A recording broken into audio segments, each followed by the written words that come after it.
Hello everyone, welcome to study X IIT JEE. इस video में हम देख रहे होंगे कि हमारा क्या रोड मैप होना चाहिए जेई मेन एंड एडवांस 2022 के लिए, कि हम किस तरह से अपनी स्ट्रेटजी प्रिपेयर करें ताकि हम एक आइडियल सिनेरियो में हो।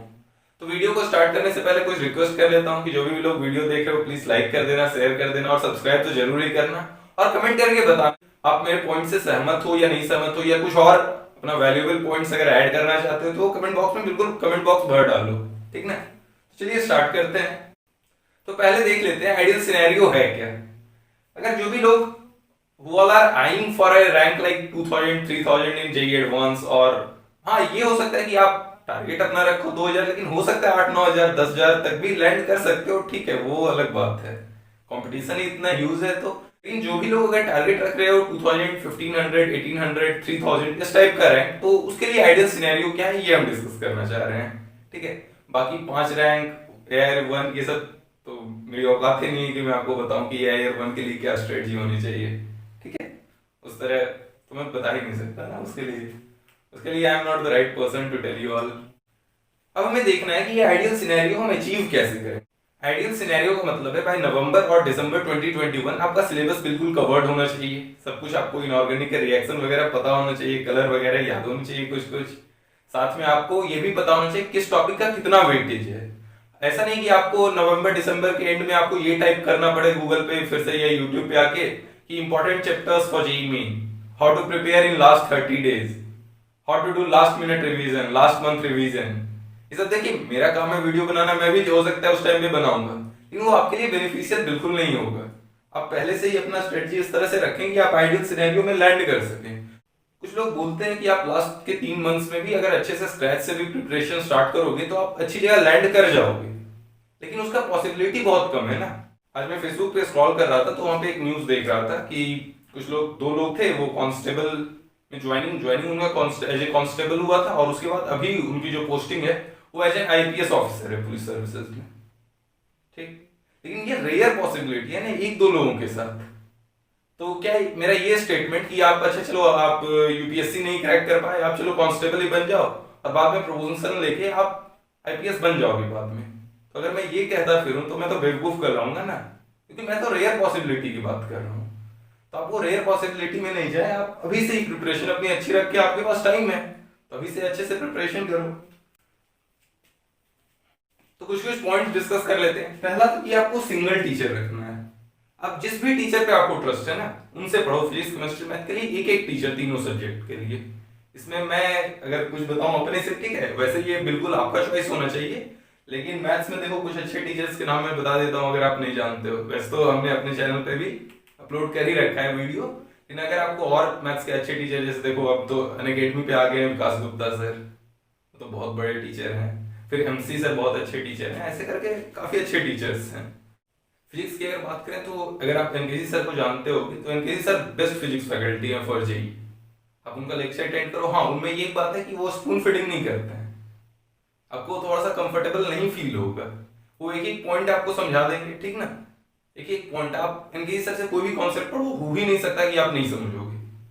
उनका बिल्कुल स्टाइल इतना अच्छा है, लेकिन हाँ वो क्वेश्चन थोड़े अच्छे स्टैंडर्ड के कराते हैं, तो आपको अपना लेवल भी रेज करना है और अपना होमवर्क भी करते ही जाना है। अगर उनके साथ चल गए तो बहुत अच्छा है।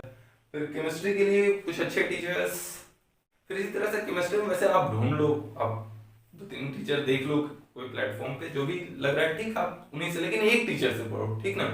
आपको जितना मन करे, मतलब हाँ ये हो सकता है कि इनऑर्गेनिक आप एक टीचर से पढ़ो, फिजिकल एक टीचर से, ऑर्गेनिक एक अलग टीचर से, हो सकता है, ये बिल्कुल सही है।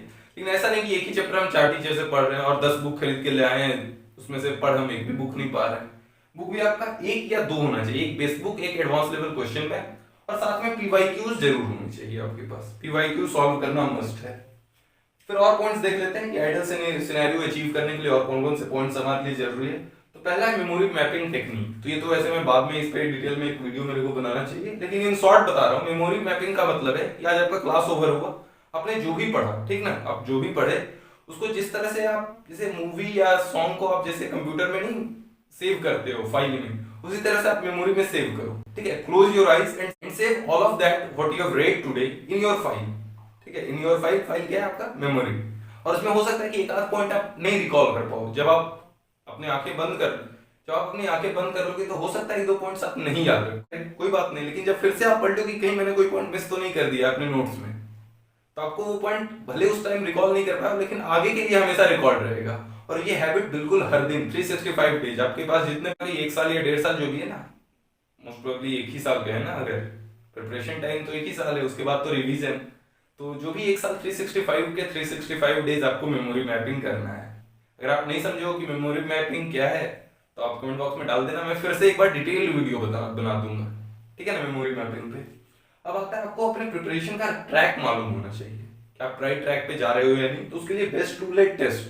टेस्ट तो देते ही रहो, सब लोग बताते हैं ना यार कि टेस्ट देना बहुत, आप जिन भी टीचर से पढ़ो वो भी बताएंगे कि जरूर टेस्ट देते रहो, जिस भी प्लेटफॉर्म से देना चाहो, जो अच्छा टेस्ट हो। अच्छा टेस्ट से मेरा मतलब है कि ना कि वो बिल्कुल इजी टाइप हो, और एक कुछ कोचिंग का टेस्ट ऐसा भी होता है कि जो बहुत ही टफ होता है, उसे कुछ फायदा नहीं हो रहा होता है। और टेस्ट देने के बाद एनालाइज जरूर करो कि आप कहाँ गलत कर रहे हो। टेस्ट देना फायदेमंद है, टेस्ट देना बेनिफिशियल जरूर है, लेकिन विदाउट एनालिसिस उसका कोई फायदा नहीं है। आप एनालिसिस करो और उसके बाद देखो कि कहाँ कहाँ मिस्टेक कर रहे हो, और उसके बाद अपने आप को इम्प्रूव कर लोगे आप।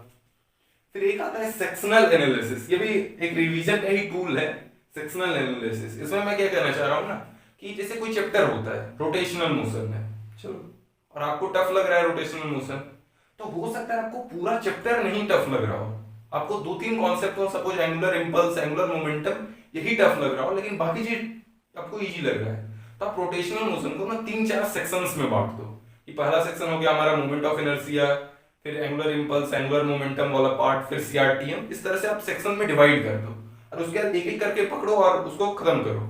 और उसके बाद प्रीवियस ईयर क्वेश्चन का रूल यही आ जाता है, और फिर प्रीवियस ईयर क्वेश्चंस में जाके देखो कि जेईई मेन, जेईई एडवांस में किस टॉपिक से कितने क्वेश्चन आ रहे हैं।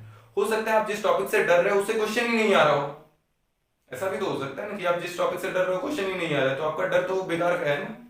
तो प्रीवियस ईयर क्वेश्चन को हमेशा अपने साथ रखना, बिल्कुल बाइबल, गीता, कुरान जो समझना है ना उसको वो समझो, और बिल्कुल उसको रिलीजियसली फॉलो। पीवाईक्यूज ही आपको सक्सेस के बिल्कुल लास्ट एंट्रेंस तक लेके जाएगा। फिर आता है बैकलॉग मैनेजमेंट। तो बैकलॉग मैनेजमेंट के बारे में तो यही बोलूंगा कि अभी आपके पास टाइम है तो बैकलॉग होने ही ना दो, सबसे बेस्ट है कि बैकलॉग होने ही ना दो। और फिर आता है कि फूड एंड स्लीपिंग हैबिट्स, ये भले ही बहुत ही अंडररेटेड पॉइंट है, मैं बार बार बोलता हूँ, लेकिन आपको फूड हैबिट, स्लीपिंग हैबिट सुधारना है। रात में जाग के नहीं पढ़ना है, उससे कोई फायदा नहीं होता है, उल्लू नहीं बनना है, ठीक ना। आपको दिन में पढ़ाई करना है, सुबह उठ के 6-7 बजे तक आपको जग जाना है। और फूड हैबिट्स, कुछ भी ऑयली चीज वगैरह नहीं खाओ। आपको लगेगा कि अच्छा चलो आज मैंने एक बर्गर खा लिया उससे क्या हो रहा है, लेकिन क्या होता है जब भी कुछ आप बर्गर या कुछ भी ऐसा चीज खा, उससे क्या होता है ना कि हमारा माइंड में चहल पहल शुरू हो जाता है, फिर आप कॉन्सेंट्रेटेड फोकस्ड होके आप अपनी प्रिपरेशन कर ही नहीं पाओगे। इसीलिए फूड हैबिट्स, स्लीपिंग हैबिट्स आप सुधारो, इसको अच्छा करो। इससे ही मतलब 30% लोगों का ना यही खराब होता है, 30% लोग नहीं सक्सीड कर पाते हैं, उसका यही कारण होता है, फूड एंड स्लीपिंग हैबिट्स। भले आप बाकी सारे पॉइंट्स को बहुत अच्छे से फॉलो कर रहे हो, लेकिन अगर इस पॉइंट को नहीं अच्छे से फॉलो कर रहे हो ना, हो सकता है आप कहीं ना कहीं लैग कर जाओ, तो इसलिए इसको सुधारना है। उसके बाद आता है कि रिवीजन कैसे करें, ये सब तो एक चीट शीट्स वाला फंडा मैं समझाता हूँ। ये देखो, पहले मैं मैथ के लिए बताता हूँ। मैथ के लिए क्या करना है, वही सेक्शनल एनालिसिस जब कर रहे हो, कोई चैप्टर आपको टफ लग रहा है, तो बिल्कुल सीट निकालो, एक A4 सीट रखो और उसमें उसको 3 सेक्शन में बांट दो, और पहले सेक्शन में कितने पॉइंट्स है ना सब लिख डालो कि ये पॉइंट है, इसमें मेरे को ये दिक्कत है, ये दिक्कत है। उसके बाद उसको अपने फॉर्मूले सीट से कौन फॉर्मूला मेरे को याद हो रहा है, पा रहा है, कौन फॉर्मूला नहीं याद हो पा रहा है ना, ये सब लिखो। ये चीट शीट वाला आइडिया ना मुझे कैसे आया, अभी आज ही मैं सुबह एक वीडियो देख रहा था, उसमें ऐड आया एटीपी का। विनीत खत्री सर को तो जानते हो, उन्होंने ऑर्गेनिक के लिए बताया मेरे को, और मेरे को बहुत अच्छा लगा। वो आप अदर सब्जेक्ट में भी फॉलो कर सकते हो। उन्होंने क्या बोल रखा है, अगर आप वो ऐड नहीं देख रहे कि कोई भी चैप्टर ऑर्गेनिक में खत्म होता है तो एक चैप्टर में हार्डली 40 रिएक्शन होते हैं, 40 से ज्यादा तो रिएक्शन होंगे नहीं। हो सकता है आप अभी 11th में तो रिएक्शन मैकेनिज्म आप पार्ट आपका स्टार्ट नहीं हुआ होगा, तो अभी आपको समझ में नहीं आएगा ये पॉइंट, लेकिन फिर भी मैं समझा देता हूँ, आगे आप ध्यान रखना कि जैसे एक चैप्टर में 30 से 40 रिएक्शंस है, तो आप उसको एक पेज पे लिख लो सारे रिएक्शन, और रिएजेंट्स मत लिखो, और उसके बाद उसकी 10 या 12 जेरॉक्स कॉपी निकाल लो। और जब भी आप रात में सोने जा रहे हो या सुबह उठे, जब भी आपका फ्री टाइम है ना, 2-4 मिनट लग रहा है कि मेरे पास बच रहा है, तो आप वो जेरॉक्स करा के लाए 10-12 सीट, उसमें से एक सीट निकालो और सारे रिएक्शन के रिएजेंट लिखना स्टार्ट कर दो। तो आपको पता चल जाएगा कि ये 2-3 रिएक्शन में मैं फंस रहा हूँ, उसको फिर रिकॉल करोगे तो वो क्लियर हो जाएगा। उसी तरह से मैथ में आपको अप्लाई करना है। मैथ में क्या करना है, सारे फॉर्मूले लिख लेने हैं, मतलब फॉर्मूले का रिजल्ट नहीं लिखना है, फॉर्मूला का स्टार्टिंग लिख लेना है कि सपोज आपको ट्रिग्नोमेट्री में sine of C plus sine D, बस ये लिख के छोड़ देना है। आगे जो फॉर्मूला होगा वो आप बाद में खुद से फिल करोगे अपने जेरॉक्स शीट्स पे, ठीक ना। इस तरह जो भी फॉर्मूला आएगा वो बाद में। तो ऐसे अगर 10-10 सीट एक चैप्टर में अगर एक सीट बनाए लो तो 10 जेरॉक्स तो करा ही सकते हो। तो अगर मैथ्स में टोटल सपोज 11th में 10 चैप्टर है तो 100 सीट, ठीक है। एक बार तो इतना थोड़ा सा पैसे खर्च करना जेरॉक्स में क्या है, 1-1 रुपए लगेंगे, वो थोड़ा सा स्पेंड करना, तो वो आपके लिए फ्रूटफुल होगा। तो ये मेरे को तरीका काफी अच्छा लगा विनीत खत्री सर वाला। मैं नहीं कहूंगा कि ये मेरा तरीका है, मैंने वाकई देखा है, वहीं से पॉइंट मैंने उठाया और आपको बता रहा हूँ। फिर ये रिसोर्सेज वाला पॉइंट तो क्लियर हो ही गया कि आपको single teacher single book follow करना है। और फिर जब लास्ट डेज में रिवीजन कैसे करना है। सपोज आप नवंबर तक अराउंड आप आइडियल सिनेरियो में हो, उसके बाद कुछ टॉपिक्स होते हैं जेईई मेन स्पेशल टॉपिक्स, जो कि बस जेईई मेन में होते हैं, तो उनको काफी लोग अवॉइड करते हैं, इग्नोर कर देते हैं। बट उसको आप अच्छे से कवर करो, 2-3 दिन लगेंगे ना, सारे सब्जेक्ट्स के आप जेईई मेन स्पेशल टॉपिक्स निपटा दोगे। और इससे जेईई मेन में आपका जब स्कोर फर्स्ट अटेम्प्ट में काफी अच्छा आ जाएगा, तो आप फिर तो उसके बाद डायरेक्ट जेईई एडवांस के लिए टारगेट कर सकते हो, अपना प्रिपरेशन बिल्कुल फोकस कर सकते हो जेईई एडवांस के लिए। तो वहां से जेईई मेन स्पेशल टॉपिक्स बिल्कुल अच्छे से पढ़ना है। उसका दूसरा पॉइंट मैं ये बोलना चाह रहा हूँ, उस टाइम पे इंटरनेट का यूजेस थोड़ा सा कम करना। अभी तो जैसे कोरोना टाइम है तो अभी तो सब लोग ऑनलाइन स्टडी ही कर रहे हैं, लेकिन जब नवंबर के बाद ना आप ट्राई करो कि बुक से आपने जो भी नोट्स बना के रखा है उन्हीं सबसे प्रिपरेशन करो, टेस्ट जाके दो, टेस्ट एनालाइज करो, लेकिन थोड़ा सा मोबाइल का यूज कम करो, मोबाइल का यूज थोड़ा सा लिमिट कर लो। क्योंकि मोबाइल यूज करने से भी क्या होता है ना, मोबाइल आप भले आप स्टार्ट करो कोई हेल्पफुल वीडियो से, लेकिन हो सकता है उसके चक्कर में आप 2-3 बिल्कुल वाहियात वीडियो देख के आ जाओ यूट्यूब पे। तो ये सब अवॉइड करना है। और क्या होता है, स्क्रीन टाइम जैसे ही आपका बढ़ने लगता है ना, आपका वही जो फूड मैंने बोला था ना, ऑयली स्पाइसी फूड खाने से जो चहल पहल स्टार्ट हो जाता है ब्रेन में, वही इंटरनेट यूज करने मतलब फोन यूज करने से भी वही चहल पहल स्टार्ट हो जाता है। फोकस्ड और कंसंट्रेशन से नहीं पढ़ सकते हैं। और अगर मानिए कि कुछ पॉइंट्स आपके फॉलो नहीं हुए, हो सकता है सारे पॉइंट्स आप फॉलो कर लो, ये बिल्कुल मान ही नहीं सकता कि सारे पॉइंट फॉलो हो सकते हैं। तो एक आध पॉइंट अगर छूट भी रहा है तो उसका आपको स्ट्रेस नहीं लेना है दिमाग में, ठीक है। हो रहा है, 2 wrongs does not make 1 right। कि पहले तो आपने गलती करा, वो पॉइंट फॉलो करना था आपने नहीं फॉलो करा, फिर उसका स्ट्रेस ले रहे हो तो डबल एरर हो गया ना।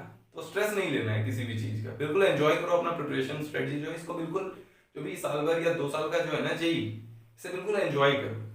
अपना प्रिपरेशन ड्यूरेशन जो है इसे बिल्कुल एंजॉय करो। और कोई भी प्रॉब्लम हो तो कमेंट सेक्शन में डालो ही।